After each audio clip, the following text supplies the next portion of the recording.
करके भी दुनिया से हट करके जीवन बिताए और संसार में रह करके कोई मान्यता में नहीं, कोई चमत्कार में नहीं, अंधविश्वास में नहीं, पाखंड में नहीं, सबसे हट करके जीवन बिताए और अपने आप को महान बना लिए।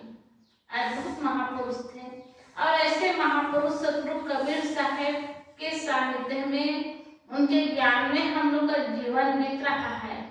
हम लोग का जीवन ये समझे कि हम लोग को भी सही ज्ञान मिला और सही गुरु संत मिले जो हम अपने जीवन के महत्व को समझ रहे हैं।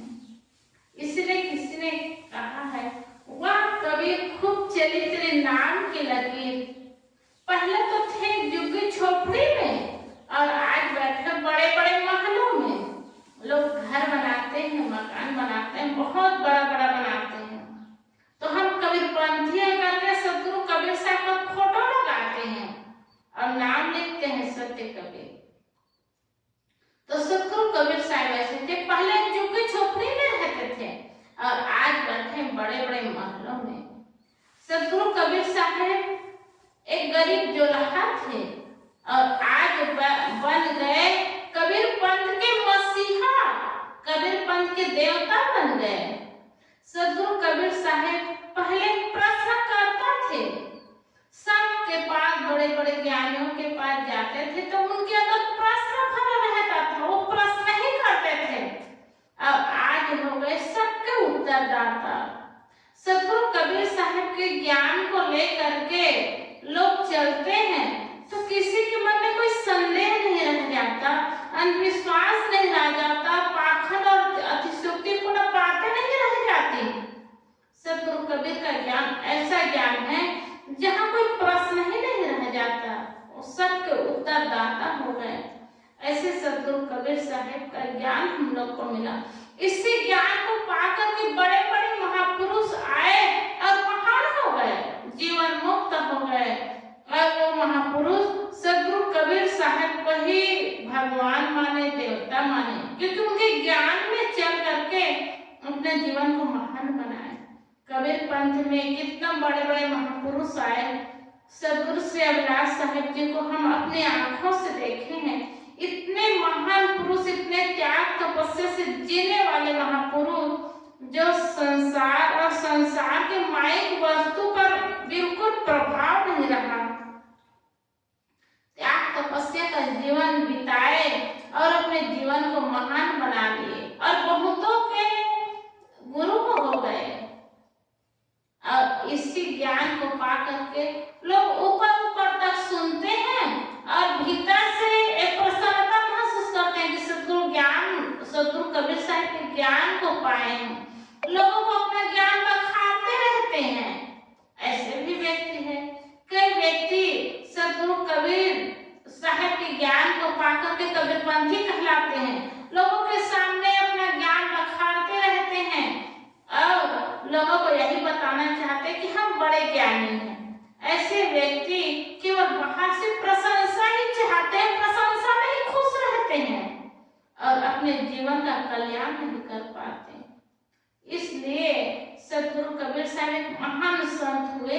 उनके ज्ञान में चल करके बहुतों ने अपने जीवन को महान बनाया और उसी ज्ञान को पा करके बहुतों ने केवल ज्ञान मात्र से अपने आप को सुख और शांति का रास्ता बनाया।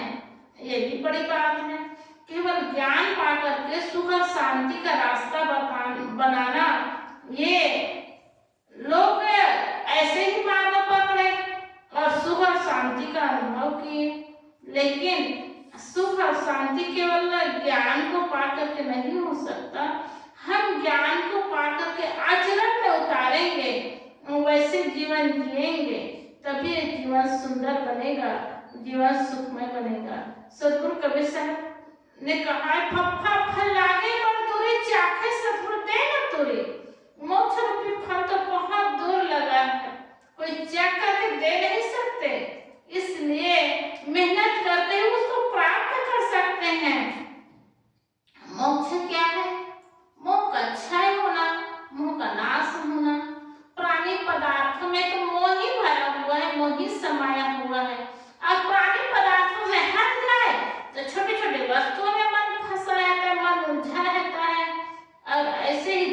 बीत जाता है, जब बुढ़ापा आता है, खाट पकड़ लेते हैं, आंखों से दिखाई नहीं देता, तब लोग समझते हैं अरे जिसमें मैं लगा था वे सब धोखा हो गया।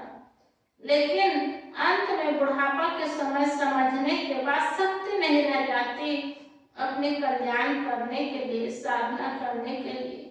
इसलिए अभी सुंदर अवसर है। मोक्ष रूपी फल बहुत दूर तो लगा है, लेकिन ऐसा फल है जिसको चाट करके खाए और अंदर पेट में चला जाए, ऐसा फल नहीं है। वो फल ऐसा फल है जो त्याग, तपस्या से, सहनशीलता से, विनम्रता से, सद्गुरु की संगत से सब गुण धीरे धीरे आने लगता है, ऐसा फल है।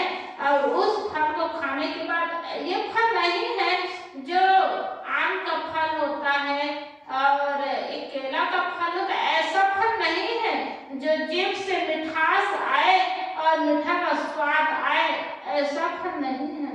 ये मोक्ष रूपी फल तो ऐसा है जो शरीर के एक एक अंग को परिवर्तन कर देता है, प्रफुल्लित रहता है हृदय, और जब तक जीवन रहता है मोक्ष रूपी फल जिनको मिल जाता है वो जीवन को बहुत अच्छा बना लेते हैं। अब ये फल खाओ, थोड़े समय के बाद में परिवर्तन हो जाता है, तो ये फल मोक्ष रूपी फल जो मिलता है परिवर्तन नहीं होता। इसलिए संत गुरुजन इसी फल को प्राप्त करने का रास्ता बताते हैं कि सुंदर जीवन मिला है, सुंदर अवसर है और बुद्धि सही है, शरीर स्वस्थ है, तो इस फल को प्राप्त करो, इस फल को चखो और सुख शांति को अपनाओ। तो बहुतों ने उस मार्ग को अपना करके जीवन को सुखमय बनाया और शांतिमय बनाया। हम लोग को भी चाहिए कि ऐसे फल को प्राप्त करने के लिए जीवन को अपनाए और मार्ग पकड़े, तो निश्चित है जीवन सफल हो जाएगा, ये जीवन सार्थक हो जाएगा। बोलिए सद्गुरुदेव की जय।